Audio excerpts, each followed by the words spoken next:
All right. Well, hello, everyone. I hope you can all hear me. We're here to discuss engagement between Middle Eastern countries and the world around them, specifically Asia, Europe, and Sub-Saharan Africa. And we have a well-balanced panel of experts who will be diving into that. We're going to touch on trade and investment, diplomacy, security, and the way relationships are changing. So I will personally admit that when I saw our brief, I thought immediately of China and Russia, but that's perhaps because I live in Washington, where we're always worried about China and Russia, except today when we're worried about Ukraine and Turkey. There's other events in the news as well, but we'll be getting to those countries, to China and Russia, perhaps not to Ukraine, but there's a much broader tapestry to explore, and so I'm glad we have an incredible panel here that brings a diversity of expertise. So you have their full bios, but some very quick introductions. Intisar Fakir is a fellow in Carnegie's Middle East program, where her research focuses on political, security, and economic change in Morocco and other North African countries. Ambassador David Bakradze is a longtime diplomat and the current Georgian ambassador here in Washington. Aparna Pandey is the director of the Hudson Institute's Initiative on the Future of India and South Asia. And Deborah Lair is the CEO of Basilina, a strategic business consulting firm, vice chairman and executive director of the Paulson Institute, and founder and chair of the Antiquities Coalition. And I will aim to mix in your questions throughout the panel, so please do enter them as you've got them. But we're going to start in Africa. We'll take a trip around the world here, but starting in Africa and Intisar. In your research, especially particularly on North African countries and their relationships with Sub-Saharan Africa, how are those relationships changing? Where are they deepening? And why is it something that we should be paying attention to? Thanks, David. In recent years, I hope everyone can hear me, but in recent years, we have seen some important changes in global dynamics that really affected the way the region engages with outside actors and vice versa. Historically, the European Union and European countries have had a long tradition working with North Africa, to a lesser extent, the US as well. But due to a whole range of changes that have happened since 2011, we have seen that sort of relationship change a little bit. The EU is seen as a little bit more internally focused, and the US is seen as essentially disengaged. So we've seen a little bit more room for outside actors to engage with North Africa, and we've also seen a little bit more room for sort of local and regional actors to engage with each other.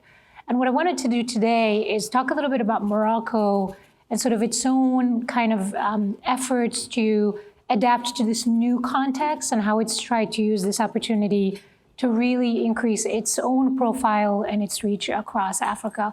We'll talk about some of the opportunities, where there are opportunities and where there are some challenges. So Morocco has always maintained pretty good bilateral relations with a number of African countries, particularly Francophone West Africa. But what we have seen in recent years is a much more proactive and ambitious push to really reach out across Africa.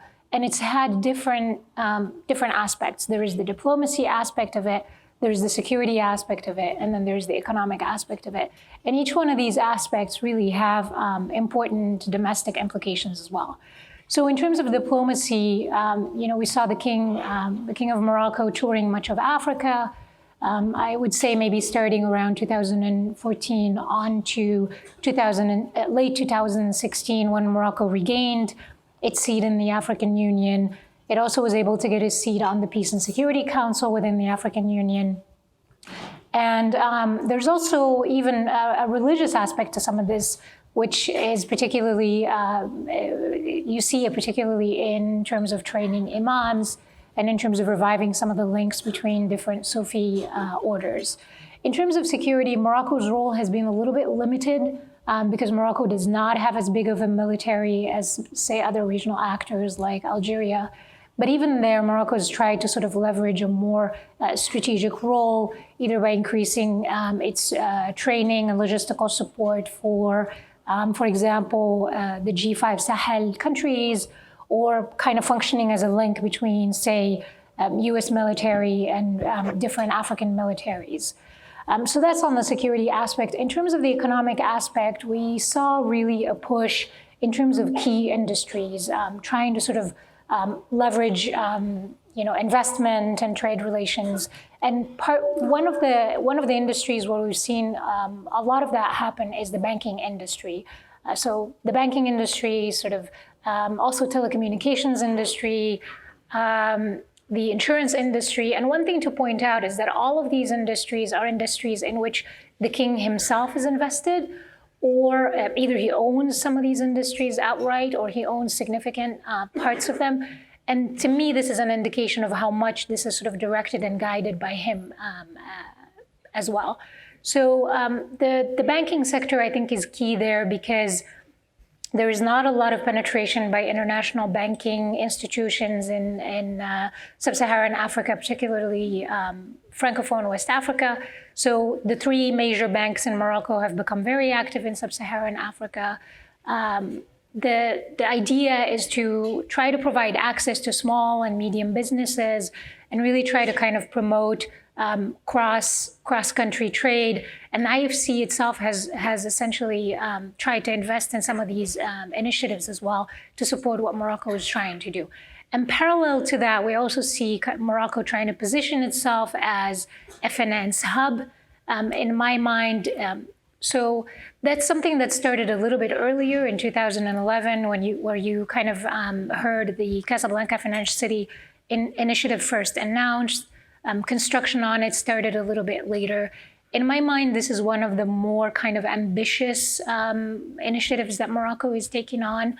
Another aspect of this is the Tangier Med port, which a new part of it is opened over the summer. That's meant to be, I think, one of the biggest, if not the biggest, shipping port in Africa. And I think a significant portion of the goods that are transitioning are making their way into West Africa. So these are sort of some of the aspects of that economic relationship. And I will say, I mean, there are other more ambitious and potentially maybe less realistic ones, like, for example, trying to enter the ECOWAS community. There's also been talk of building a pipeline between Nigeria and Morocco. There's a lot of questions surrounding some of these initiatives that have really yet to be worked out. But I will just say, in general, I think Morocco's reorientation towards Africa it's a very ambitious program and idea. It's built on some very good ideas, some very good economic ideas, but it's also really hampered by some basic realities. Morocco's economy is a pretty small one. The regulatory framework still needs a lot more work. Some of the liberalizing reforms that we have seen around 2013 and 2014 have either stalled or have been stopped for probably a big chunk of time. There are other things that really make the economic and the political environment not very conducive just yet for the kind of push that Morocco wants. And then the other side of it is that the economic context, the political context is not quite as optimistic as it was, say, 3 or 4 years ago. There's been a lot more uncertainty right now. But I'll just close on one note, which is that the domestic implications for what Morocco is trying to do in Africa are really not to be overlooked. Morocco is trying to achieve significant growth, economic growth through some of these investments. And of course, another important aspect is the diplomatic clout that Morocco is hoping to gain, particularly that would essentially help it with the Western Sahara question. Great, thank you. I'll stop there. Mr. Ambassador, Georgia is part of the wider neighborhood. There's a lot of turmoil in the region at the moment. Obviously, Turkey is a neighbor, Iran is nearby. When you look at the region from a Georgian perspective, what are the challenges to further engagement, to deepening engagement, and where might there be opportunities? Thank you very much. It's a pleasure to be here on this panel with distinguished colleagues and to participate in a very interesting conference. I think mostly coming from the so-called frontline states. And yesterday, President Salem has announced the possibility of launching a new program at the Middle Eastern Institute for the frontline states. I think makes a lot of sense. And let me bring a perspective from Georgia as part of that region. One of the evolutions that I think we are witnessing in the world is dissolving the notion of in the world or notion of the so-called unique and distinct regions consisting of the countries and the states that are linked with language, with culture, with history. Because I come from Georgia, where this notion of the regions is a little bit blurred. For example, to start and describe how it is represented in Georgia, and it makes a lot of sense with regards to the Middle East, is that, for example, in Georgia, Russian hegemony is gone. The language that was one of the part of the post-Russian world that Russia was trying to create during the Soviet times is gone. The new established states, probably better to say the old new states coming from Georgia with 3,000 years of history, etc. But the states have already established their sovereign policies, their independent domestic policies, foreign policies, their economic priorities. Asia, which was out there somewhere at some point, now is all over us in our region and in the wider region. The Belt and Road Initiative is influencing definitely the economies of the continent. Japan, South Korea, or India are heavily investing from Pacific to the Atlantic oceans, and Europe, which probably likes to be seen more of a distinct region, is also, given the Brexit, given the challenges of the transatlantic relationship, is also hard to define in that term, and its expansion is reaching now the borders of Russia, borders of MENA region, through energy and through digital connectivity, the borders of the Central Asia. So what I want to make the point is that Georgia sits in the intersection of this regional overlap. We believe that Georgia, which has a very strong historic ties with the countries of the MENA region, with a strong strategic partnership with Turkey being our largest trade partner, with country with European identity and candidacy of becoming the NATO member and a member of the European Union, with the United States being our most strong strategic partner and anchor for the stability.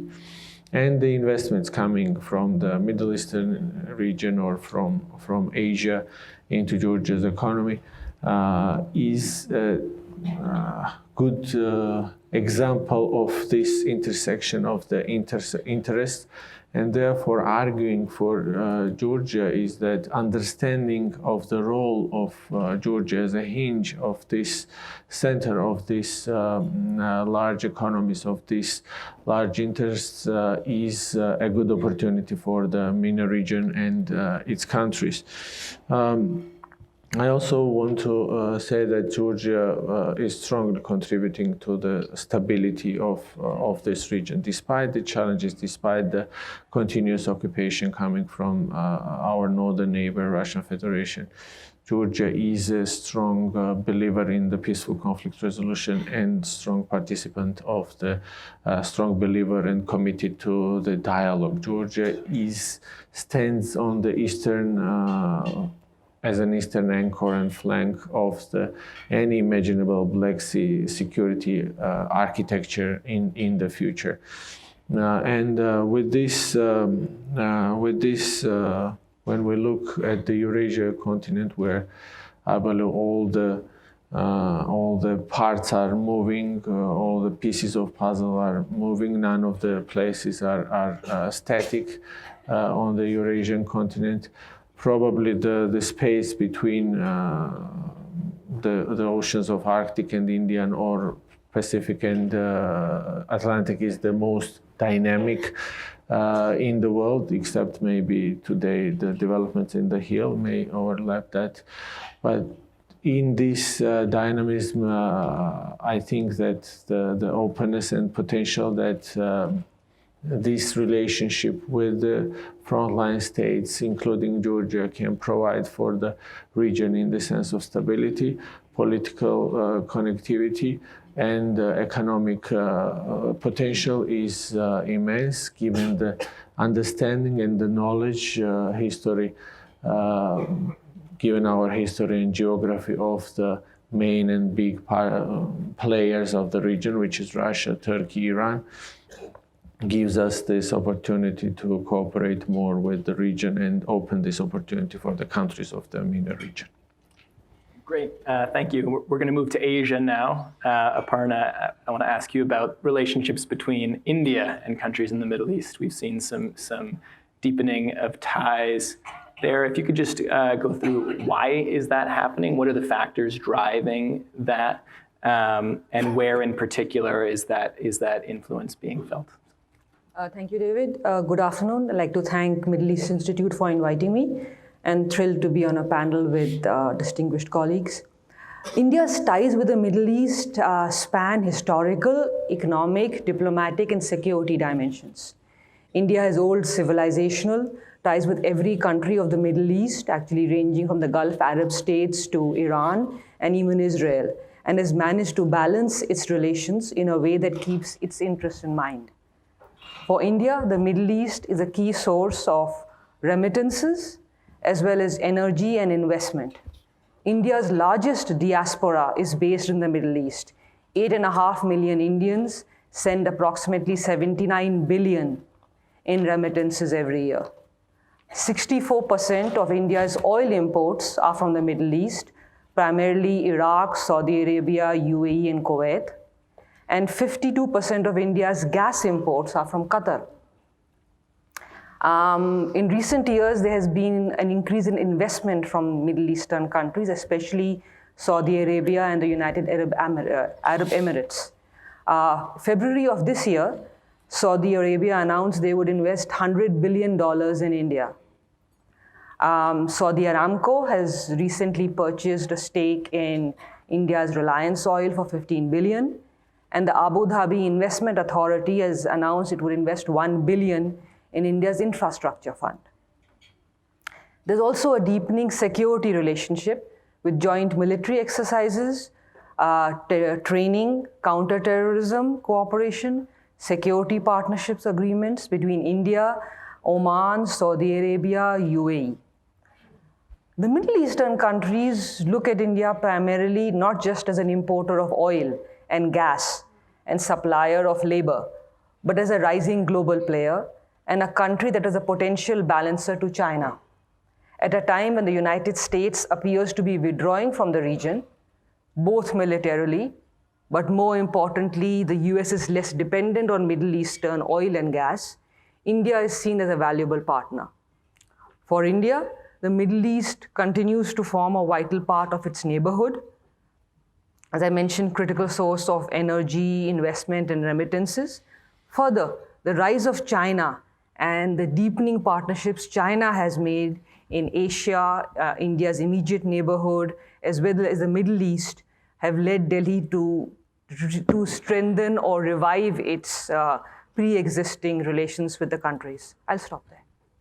Thank you so much. And I said we'd get to China. We've started getting to China here, but to get all the way there, Deborah, obviously we talk a lot about China's growing influence around the world, specifically in the Middle East. Can you talk a bit about how that's playing out on the ground? How are investments translating to influence, and what does the picture look like? Great. Well, I think first commend the Middle East Institute for hosting this important dialogue, because I think really looking at these countries' growing influence in the Middle East and vice versa is so critically important at this time. And as we look at China, one of the fun things always about China is you're dealing with big. Anything we talk about is on such a large scale. And so as we looked across the different sectors that have been outlined for the panel today, just to share a few statistics with you that really outline China's growing influence. And they've very much made a strategic decision to be growing in the region across many different aspects. And that has really intensified with the onset of the US-China trade spat. I hesitate to call it a war because we look at that more in military terms. But certainly this trade spat that we're having has really woken China up to how much it had been dependent on the United States, particularly in areas of technology, and how much they need to diversify. And the Middle East clearly is one of them. But some of you may have been to the Dragon Mart in Dubai, which is a large mixed-use retail living space. It has 43 million visitors a year in a country of about 3.2 million people. That is only comparable maybe to Disney World, which has 53 million people a year. So that is China's sort of benchmark project in the region in terms of retail. 50% of the e-commerce companies across the Middle East are owned by Chinese companies. When it comes to infrastructure development and the many new cities that are being built, whether it's Saudi Arabia or Egypt in their new administrative capital and across the board, they're being built by Chinese infrastructure companies. They're being funded by the China Development Bank, by the Silk Road Fund, by other funds that have been set up to be financing infrastructure development along the Belt and Road countries. And the majority of the MENA countries have actually signed on as Belt and Road partners significantly. Dubai and Egypt, which are viewed as both hubs to the Middle East and to Africa. When we look at technology, which is really where we're starting to see the conflict between the United States and China, it really is a very telling area for China's growing influence in the region. Huawei, which is a dirty word here in the United States, is building the 5G infrastructure across the Middle East. This is going to result in billions and billions of dollars in vertical development across different industries, because it isn't any longer like 4G was about an issue of just downloading movies on your phone much faster. It's transformational for if you're doing manufacturing, for how you do your manufacturing in real time, for retail, when your refrigerator is going to be tracking everything that you're eating that day and reminding you, or even ordering for you what you need to have in your refrigerator and it coming in automatically. And who is providing a lot of that equipment? Of course, it's the Chinese. So if you look, Huawei has already developed a 5G phone. Huawei is a major handset provider for most of the Middle Eastern countries. Oppo, Xiaomi, the other competitor, has 10 5G phones already. Guess how many Apple has? Zero. China's already launched, actually, their whole 5G network. They're in 50 cities in China as of last month. And in Guangzhou City alone, they have 10,000 base stations, which is larger than most countries are ever going to install in their own country. So in these numbers, again, it's just immense. But they're moving quickly, and they're taking all of that to the Middle East. As we look at artificial intelligence, big data, we see those major Chinese companies, many of them, again, who have been blacklisted here, like the camera manufacturer Hikvision. It's already supplying to a number of security ventures across the Middle East, and facial recognition, which is so necessary for important sectors like banking, finance, and other areas, is also moving in part working with the security services in these countries. Firms like SenseTime, they can already recognize 1 person in 1 million through facial recognition, and they're on the border of now recognizing 1 in 2 million. It's just staggering the developments that we're seeing. And as we move into sustainability, as we start to see pledges by a number of the Arab countries that they're seeking to transform their energy mix, move to more renewables, who's supplying a lot of the solar planning and the know-how? Again, it's the Chinese moving in there. It's not the United States. And last, when we get new energy vehicles, I would say is another important area. We're just starting to see a number of the Chinese companies moving in. Dubai is doing pilot projects. Egypt is experimenting in the new administrative capital with bringing those in and building in the infrastructure. China is now the leading market for that. And it's an area where the US is trying to compete, but not necessarily keeping up. So these are going to be areas really where we're going to see ongoing conflict between the United States and China playing out in other markets. My chairman, Hank Paulson, has talked about an economic iron curtain, which cuts across many of the areas that we're talking about. The flow of people, of goods on trade, of investment, and of technology. On investment, China is probably arguably the largest investor in the region. I know it's competing with Europe and certain countries for that, and we're seeing major infrastructure development across the board. Very large numbers there. And lastly, diplomacy. It's no coincidence that Xi Jinping's first trip in his second term was to the Middle East. And soon after he returned, he hosted the Arab leaders for a major summit. He pledged significant development money because for China, its development they see is the path to stability. A lot of the leaders in China in meetings, and I was just there last week, they're talking about this concept that they put into their talking points about peace, but they don't mean peace in the sense of not war, they mean peace in the sense of stability. And as they increase their presence and their investment in the Middle East, they want to do what they can to ensure stability, which for them translates into support for development and jobs and growth and opportunity. I think we'll be seeing a lot more visits from Chinese leaders in the future. The Chinese vice president was recently in Israel. There's a lot of investment going into Israel from Chinese venture funds, seeking technology opportunities and encouraging a number of these technology companies to come establish in China, getting preferential benefits as they're seeking, again, alternate sources from the United States and to decrease their reliance. Great, thank you so much. I have a lot of questions on China, but we have an audience question now, and please do keep submitting those. It's for Aparna. The question is, please assess the prospects for India's future relations with Iran. And actually, so that's a tough enough question, but I want to stack another question on top of that, which is one we were talking about earlier, but the fact that we have seen so little blowback in the Arab world, in the Muslim world generally, really, to what's been happening in Kashmir. So I guess what should we take from that? I could ask the same thing about Xinjiang as well. There hasn't been much, so maybe I will. But starting with those two questions is probably enough. So Aparna. Iran, India actually has a very old historical relationship, and one of the top 5 suppliers of oil to India used to be Iran till the time that the sanctions came. For India, Iran is important for oil and energy, but it is more important for the access to Afghanistan. India is the largest bilateral regional donor, $3 billion in aid to Afghanistan. And the only way India can access Afghanistan is through Iran, because Pakistan does not allow transit access to India. So India uses, as of now, the Chabahar port for any developmental assistance, or then uses the Central Asian states, Tajikistan, or an air supply. So for India, it's important for Afghanistan. But as of now, there is very little oil import from Iran, and the only relationship that the US sanctions do allow are for India to operate the port at Chabahar and send supplies to Afghanistan. So Iran will remain important. India would ideally like a world where India could continue to import oil from different countries and not be dependent on any one particular country. So India would ideally like to import oil from Iran, but it depends on what the global sanctions are.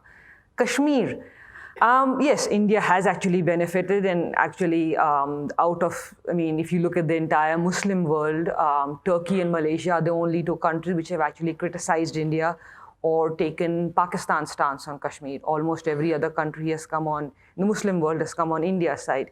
And I think the reason is twofold. One, most countries do believe that there's a terrorism dimension to Kashmir, and they have put pressure on Pakistan, not on India. Second, they're willing to give India time and benefit of the doubt to sort of resolve what they view as an internal matter. But, and third, India is a large economic partner, it is a large strategic partner, and most countries do look at international relations from national interest point of view, not necessarily human rights and issues like that. Great. We have a couple more audience questions coming in, so I will get to those. But I want to ask about the European Union, which we haven't talked much about here, and maybe for you, Intisar. Should we be talking more about the European Union? I mean, what is the current status? You mentioned that Europe is seen in the region as perhaps playing a less direct role, pulling back a bit. Can you expand on that a bit more, and maybe the repercussions of that? What's happening because Europe is not as involved as it could be? Yeah, I mean, the European Union has, historically sort of, there's always been a little bit of a struggle on how to manage relationship with its southern Mediterranean neighbors. But I would say by and large, before 2011, they've sort of arrived at a pretty comfortable status quo of how to deal with these entrenched regimes. But I would say since 2011, it's been a much harder balancing act. For a number of different reasons, the instability that has engulfed the region and all of the challenges that it brought for Europe in terms of increased migration, terrorism threat, in addition to, of course, some of the internal challenges that the EU is dealing with as well, in terms of Brexit, the rise of sort of populist sentiment within the EU. So we have seen a really much bigger challenge of how to balance this relationship. So you kind of hear these sort of confusing terms being thrown around when the EU looks at the region, like principled pragmatism, whatever that means, which I think really just indicate the extent to which the EU is having a hard time balancing its interests with its principles. But ultimately, what all this has meant is that the relationship has sort of been steered a bit more towards kind of containing the fallout from North Africa, really figuring out a way to mitigate any kind of threat and preventing it from coming up to Europe. And I think what that does is it limits the relationship. It takes a little bit of the leverage out of the EU's hands, and it makes it very much, or to a much larger extent, a relationship about security and stability. We have another audience question here. How is the Middle East reacting to the emergence of big tech? Are we likely to see a tech clash similar to the EU or US? And what does that mean for Chinese tech firms? Will they be embraced as an alternative, or maybe will they face blowback as they become more pervasive? So since China was mentioned, Deborah, we can start with you, but if anybody else has thoughts on that as well. Yes, certainly. And the United States has taken a very strong position with its allies that it does not expect them to use Huawei in their 5G networks. And this is, from a technological perspective, is very challenging because many countries bought the high-quality, low-cost Huawei technology to put into their 4G telecom systems. And it's only operable with Huawei technology to move to 5G. So you only have two options. Either Huawei is forced to be operable with other systems, or you rip out the 4G and you replace it. Most countries are not going to take the latter because it's very expensive. And this has been a big issue in Europe. We've seen a split across the European Union, with the Germans and the Brits actually going against US wishes and supporting 5G. And some other countries saying, in Australia, actually, they are going to refuse to put Huawei technology in. In the Middle East, it's been very different. They haven't had those sort of angst about the decisions to make, and quite honestly, they've moved forward very quickly. By and large, Huawei is the dominant telecom player in every single one, foreign telecom player, in every single one of the Middle Eastern countries and most of the African countries. And I think that is going to be a platform for Chinese technology coming in that is operable in many ways with the Chinese 5G infrastructure. And we see it not just in telecom, but in many other sectors as well. There seems to be a sense in the Middle East, one, that Chinese technology has improved significantly. It's not thought of as sort of this old technology that breaks down, but a leading technology, but also it's more compatible with the markets in the Middle East than US technology, which might be more expensive and more sophisticated. That these technologies really are built more for emerging markets and therefore more compatible. Certainly, they're more cost effective. So across whether it's new energy vehicles, as I mentioned earlier, the artificial intelligence companies that are coming in, the big data companies, the e-commerce companies, they really are making inroads. But for whether it's a difference, I look at in this difference between the United States and the Middle East, where we are going to have a conflict in China really is going to be technology. And if we don't find a way to work with the Chinese in a compatible way, we really will see this economic iron curtain. And in the sense of technology, that translates into uncompatible systems. So you could envision a scenario where US troops are in the Middle East, but they can't communicate with the Middle Eastern troops because they're on completely different telecom networks. So the United States military would be a small enclave within this larger system. And when you start playing out those scenarios in the future, they start to get, honestly, quite scary.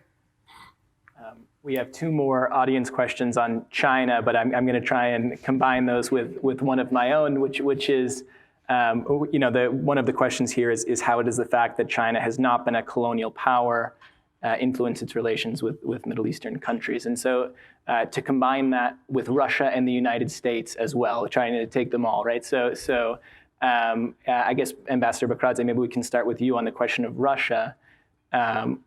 Russia's influence, we can see, is growing in certain pockets of the Middle East, certainly. I guess what are the considerations that the Middle Eastern countries have to take into account in doing business with Russia beyond Syria, right? Which is Syria is a situation where Russia sort of rescued the regime there. But other, Russia's influence isn't limited to Syria. What are some of the considerations there? And then perhaps we can take in China and the United States as well. I guess what are these competing powers in the Middle East from the perspective of the region? What are you getting when you engage with the various powers? So maybe if we start with Russia. I think Georgia, as well as some other countries of the direct neighborhood for Russia, can speak of the policies of the Russian Federation towards its neighbors. Georgia itself suffers from the occupation, from the deployment of 10,000 troops immediately after illegal occupation of two Georgia regions, and this kind of policy of humiliation towards its neighbors continues. It's not limited to, and I think it's important for especially a little bit wider regional countries than directly neighbors to Russia, is not only limited to the conventional forms of warfare and conventional ways of warfare. And Georgia has, throughout its last 10, 15 years, has suffered from the economic shutdown and sanctions, from the energy shutdown, which is a critical way of using the energy as a political tool by the Russian Federation. But now increasingly, as we call it, hybrid warfare through the cyber attacks, through the propaganda and information warfare. These are the domains or dimensions where we see the influence and increased engagement, which in Georgia's case may not be affecting their direct target, which is changing the geopolitical course of Georgia from Europe, from its European and Euro-Atlantic aspiration, and it's steady, maintained at the level of 75-80% of support, which is a strong commitment and determination of Georgia. But the enthusiasm of doing that is coming nevertheless. It's not something that is only one-sided or one-dimensional. It's kind of an algorithm of the activities that comes out and derives from the fears of public or disillusionment or frustrations, and builds and capitalizes on that. So it's not, let's say, very single and one-sided. It changes, it shifts, and it makes the work of neighbors or those of the targeted countries a little bit difficult. But I think one of the main aspects and main points that can be made to stand up is the unity of the Western world that we see in 2014 following it wasn't the case, unfortunately, in 2008 after occupation of Georgian regions, but after 14, this unity of the Western world with the United States. Against this, I think, has sent a strong message. The time has passed, the strategic patience of sides are tested now, and therefore it is important to maintain the policies which are important for the small countries, the policies and principles of the international norms. If they are violated, those who are suffering the most are the small countries. Oh, yes. Sorry, can I make I want to make just a very broad comment about when we look at Russia and China's involvement compared to U.S. involvement in the region. I think we're talking about very, very different kinds of engagement, right? And while Russia has its own history, China has I think they're all also in the process of sort of creating their own very different legacies in the region. They may not have some of the historical background of, Europe or the US, but, when you're talking about, for example, China, it's a much more sort of transactional relationship. It's a partner that has a lot of money, that invests in infrastructure, but it's also, and I'm sort of thinking of a couple of examples here. It's also a partner that brings in some degree of job creation, but not a lot of job creation. China brings its own force to North Africa. There's not a lot of transfer of knowledge. So in that sense, I think these, at least from my perspective, sort of looking at North Africa, there's a very clear sense of what you get. You don't get a lot of strings attached on reform and human rights and things like that, but you also get a very clearly sort of defined relationship.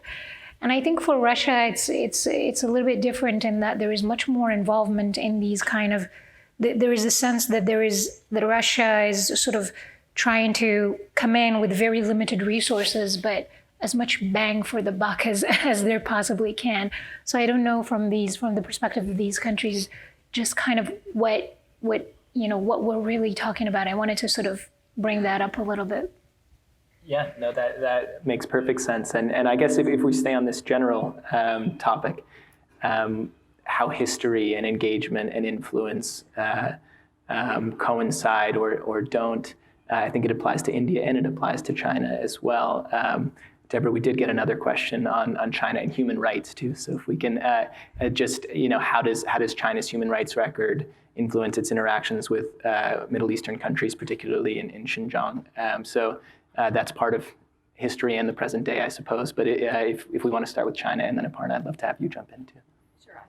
Just will build on the comments. Certainly after 2008 and the financial crisis, the Chinese started to really look at a different economic model. Their view was sort of their teacher had failed and they were going to go on a different path. And we see very much a transition at that time where it used to be under Jiang Zemin that the Communist Party the business was welcomed into the Communist Party. Under Xi Jinping, we see the party going into business. And you see party committees showing up. I was at one of the top tech companies recently, and in our meeting, we were meeting with the CEO. It's a private company, and they had their party secretary there. So it's a very different world, and their view is now they're going to test this status model. And as you mentioned, it's very transactional.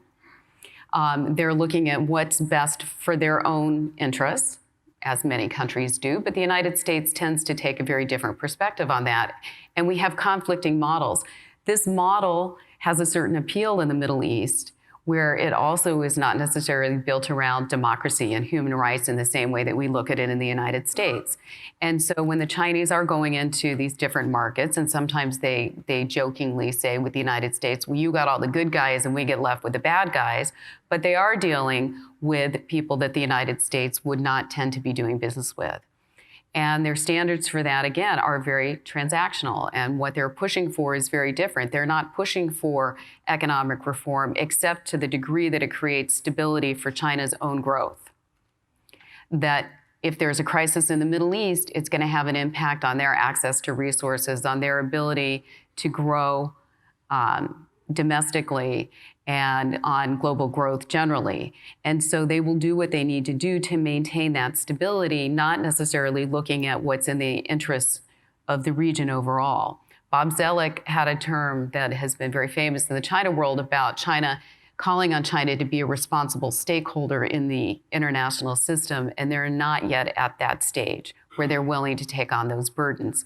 We see a little bit of it when it impacts their own. In the case of piracy in the region, in shipping, they've been willing to play a leadership role. When it's come to peacekeeping in certain countries, they've been willing to do that. But overall, many of the issues that we consider in the United States as priorities and the kinds of change that we're aspirational towards, China is not pushing for.